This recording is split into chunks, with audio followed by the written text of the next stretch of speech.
All along here on the dunes, they have coastal gun complexes with their sights on the mouth of the river Scheldt.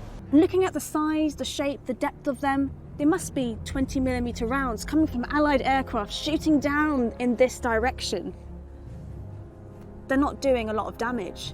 They're famous for their architecture, their road systems, and their communications. But there's another side of them, and that's their religion, their God-fearing nation. That is larger, coarser stone blocks. That's interesting because that suggests that it's another phase of construction work here, potentially even medieval.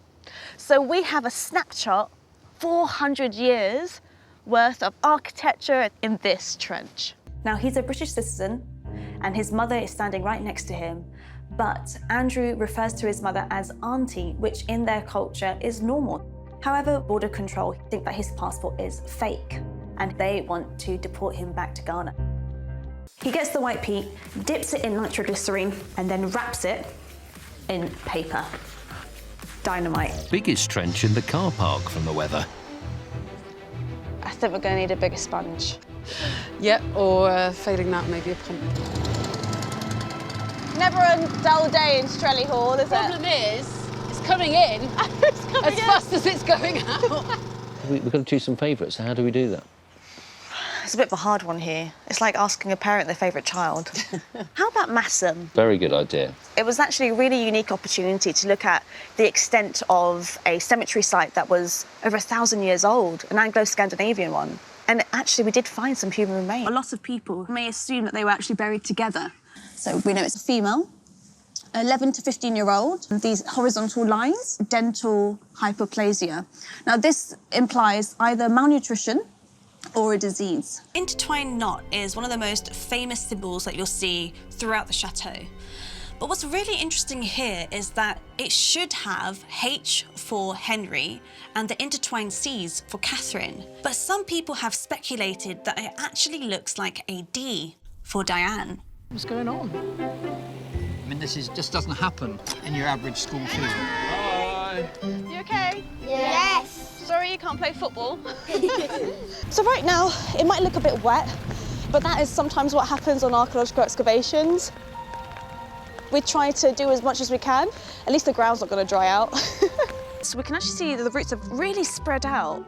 Except for this one part here, we have quite a bulge. Does that give us an indication of what's potentially underneath? We know from documents that this house had at least 2 cellars. So maybe we've got the cellar here. That's certainly something that we should investigate. All of this white material, that's mortar. That's what bonds the bricks together.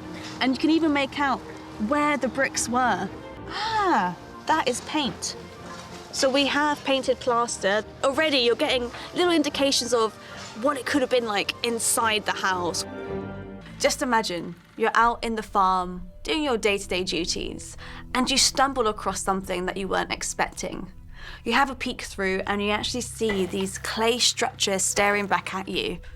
Imagine the feeling that these farmers must have had as they stumbled across one of the most significant sites in Chinese history. Do you know where it is? No idea.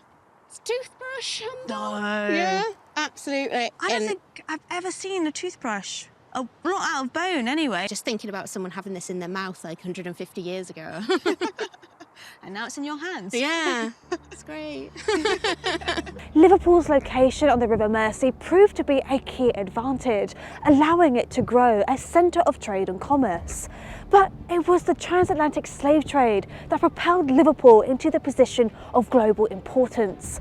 Liverpool played a major role in the trade, with merchants using their wealth to invest in the city's infrastructure and industry. New docks, warehouses and factories were built, transforming the city's skyline and economy.